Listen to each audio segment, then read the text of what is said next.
Hello viewers, راځئ چې زده کړو د انګلیش words meaning پښتو کې. viewers ویډیو کمپلیټ ګورئ او چینل سبسکرایب کړئ. ورلد زموږ سره سنس معنی ده عقل، تمیز یا شعور. sense means عقل، تمیز، شعور یا پویا. For example, that makes no sense at all. دا هیڅ معنا نه لري. دا هیڅ معنا نه لري.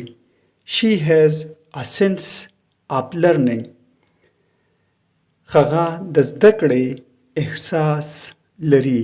She has a sense of learning. دا و معنا او example اوس راځئ چې زده کړو synonyms of sense.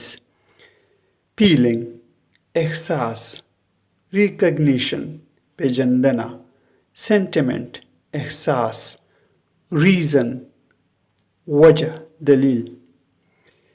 antonyms of sense non-perception نا ادراک، fully حماقت، nonsense بېمعنی misinterpretation معنی ده ناسم تعبیر.